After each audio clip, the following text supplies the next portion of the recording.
நானே கொஞ்சம் கூட எதிர்பார்க்கல இதோட அவுட்புட் இவ்வளோ சூப்பரா வரும்னு. ஆக்சுவலா பார்த்தீங்கன்னா, இன்னைக்கு நான் லோட்டஸ் பிஸ்கஃப் கேக் தான் வந்து பண்ணலான்னு பிளான் பண்ணியிருந்தேன்.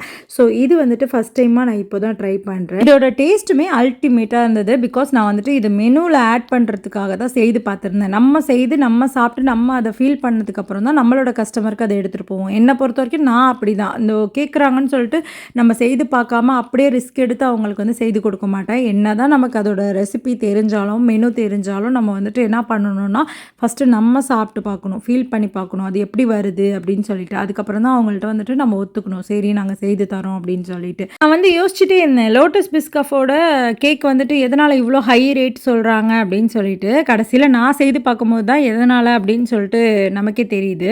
ஆக்சுவலா லோட்டஸ் பிஸ்கஃபோட ஸ்ப்ரெட் மட்டுமே 1/2 கேஜி வந்து கிட்டத்தட்ட அரௌண்ட் 600க்குள்ள வருது. அதோட பிஸ்கெட் அதாவது லோட்டஸ் பிஸ்கஃபோட பிஸ்கெட் வந்துட்டு அரௌண்ட் 300க்குள்ள வருது.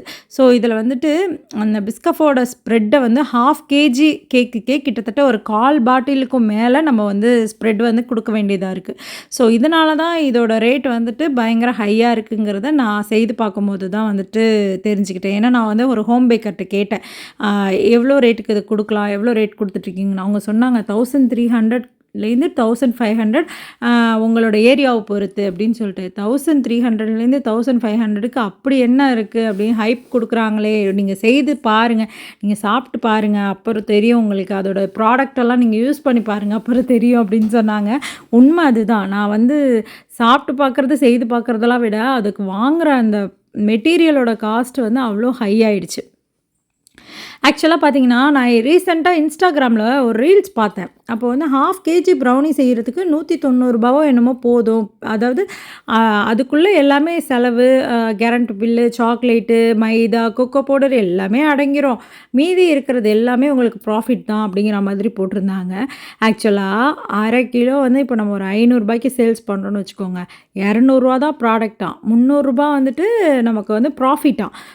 உண்மையை சொல்லணும்னு வச்சுக்கோங்களேன், நம்ம வந்துட்டு ஹோம் பேக்கர் எப்படின்னா, பல்காக எந்த ஒரு ப்ராடக்ட்டையும் வாங்கி வைக்க மாட்டோம். எதுலேயுமே நமக்கு வந்து ஆஃபர்ஸ் கிடைக்காது. நம்ம வந்து எப்படின்னா, அப்பப்போ நமக்கு என்ன தேவையோ அதை தான் நம்ம வாங்குவோம். ஓகேவா? அப்படி இருக்கும்போது எப்படி நமக்கு 200 வந்து நம்ம எல்லாத்தையும் செய்து முடிச்சு 300 ப்ராஃபிட் வச்சு பண்ணுவோம். ஸோ என்ன கேட்டாக்கா, கடையில் வந்து பல்காக பண்ணுறப்ப அவங்களுக்கு கூட ப்ராஃபிட் இருக்கும். ஆனால் நம்ம வந்து ஒரு 1/4 கிலோ ஆர்டர் வந்தால் கூட அதுக்காக நம்ம வந்து நின்று செய்து அதை வந்துட்டு கேரண்டில் நம்ம செய்கிறோம் இல்லையா? ஸோ அப்படி எல்லாமே நம்ம பண்ணி எதனாலனா கஸ்டமர் நம்மளை விட்டு போயிடக்கூடாது. அந்த ஒரு விஷயத்துக்காக எவ்வளவோ செய்து நமக்கு 100 ப்ராஃபிட் கிடச்சா போதுங்கிற மாதிரி தான் ஹோம் பேக்கர்ஸ் எல்லாருமே இருப்போம். ஸோ சொல்லணும்னு நினச்சா சொல்லிட்டேன்.